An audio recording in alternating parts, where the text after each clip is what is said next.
Much of the talk this weekend has been about a book. People close to the president this weekend are safe to say not big fans of the new book that describes the Oval Office as out of control, the president as mentally unstable, and an inner circle that supposedly talks all the time about the mechanism that could be invoked to remove him from office. Hold it now. Now, so what does the president do? You can't simply deny the claim. You can't just say, I'm not stupid, I'm not crazy. Because you know who says I'm not stupid and I'm not crazy? People who are stupid, people who are crazy. That's two groups of people who think they're not stupid and not crazy. So he couldn't do that. So what does he do? What does he do when he's locked into a trap and he can't get out? What do you do when it's impossible to get out of the box that your enemies have painted you into? Well, what you do is something they really didn't expect. And who is better than doing things his enemies didn't expect? And man, I'm not sure I expected this. But let me read it to you, because it's just wonderful. It's just wonderful.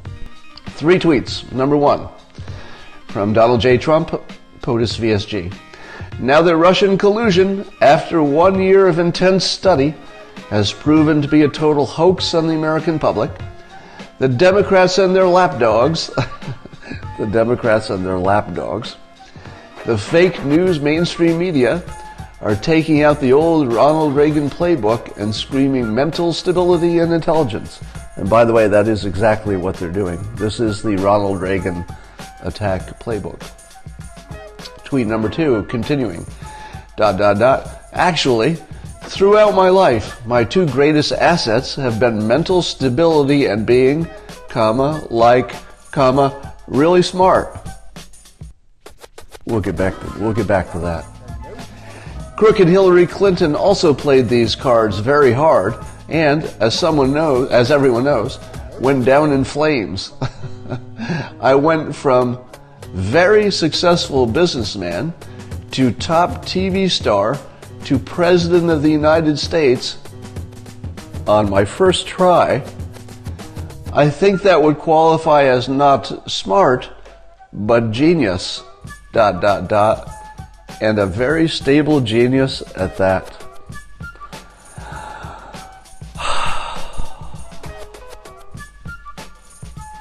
Could I love this more? I could not. I could not love this more. I am loving this at the maximum that my love can generate. So what the president has done as his response is he's first of all thrown lots of chum into the news cycle, which he does well. That part is just business as usual. He dominates the news cycle by putting things in his frame. But here's the very best part. He's making you think past the sale of genius by saying he's a very stable one. So it's much more powerful to, instead of say, I'm a genius, you say, I'm a very stable genius, because it makes you think past, do I buy the car, that decision, to do I want the red one or the blue one? Well, is he a stable genius or an unstable genius? But I've already sort of uncritically accepted the genius part. Now here's the thing. What will his critics do now that he's made this provocative, offensive defense? So this is defense played as offense.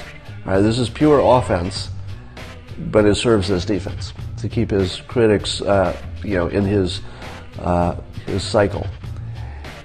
He is going to make every critic in the world sarcastically, and let me pause for a moment. Who are the most sarcastic people in the country? The most sarcastic people in the country are the critics of President Trump. They are sarcastic because they don't understand how humor works. People who don't understand humor think that sarcasm, if used in any form, is actually sort of humor, and they think they're doing it when they do sarcasm. And what they will say every time the president makes a decision, it doesn't matter what topic or what the decision, it goes like this. Well, there's your genius. Oh, that's a very stable genius. Oh, look at that, President Trump. Is this your genius? Hey, Scotty, is that your genius? Is that the genius you're talking about, Scotty? Hey, Scotty, is that your genius? All right, you're going to see that for a year.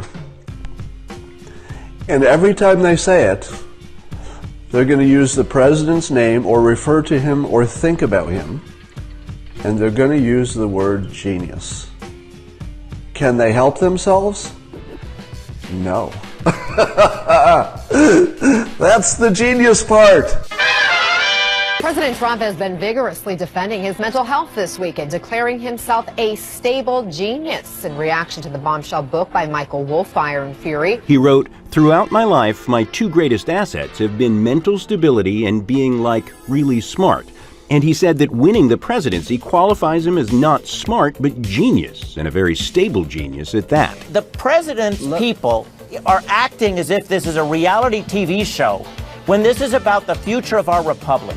The president continues to give a spotlight on the book in his attempt to discredit some of the more salacious items in there and some of the more troubling items in there. Quote, mental stability and being, like, really smart. And now we're starting to see these headlines pop up in Spain, declaring the biggest risk for 2018 is Trump. The president says he's, like, really smart. Timothy, your reaction? Well, don't you remember in elementary school and high school that if your parents didn't tell you this, your teachers did, that people who repeat things about themselves are not always to be believed. I find it bizarre that the President of the United States needs to tell us that he's smart. Well, I can't say that helps. If you have to stand up and say that you're stable, I guess that raises questions about your stability. Your stability.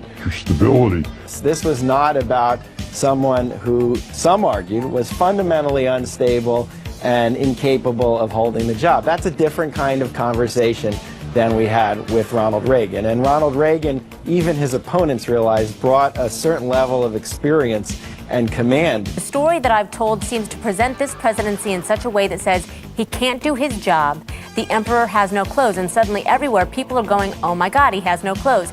That's the background to the perception and the understanding that will finally end this, that will end this presidency. It sounds as though he is saying this book will end the presidency of Donald Trump. And a very stable genius at that. Do you think tweets like that help or hurt the cause that the president is stable and up for the job?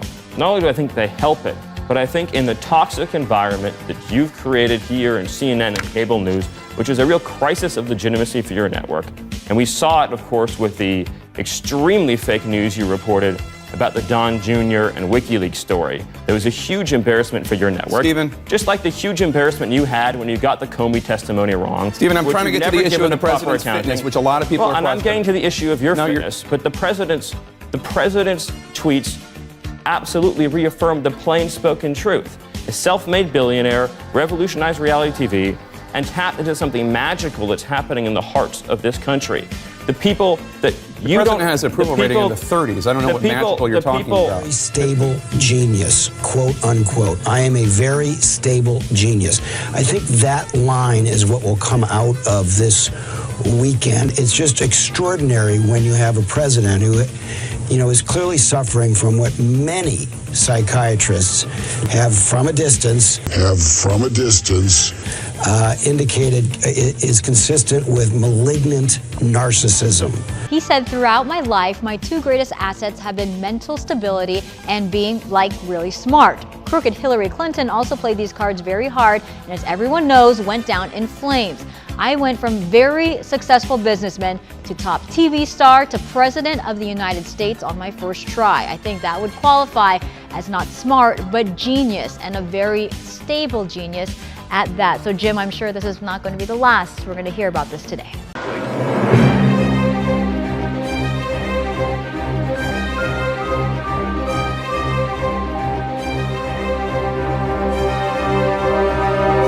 Have from a distance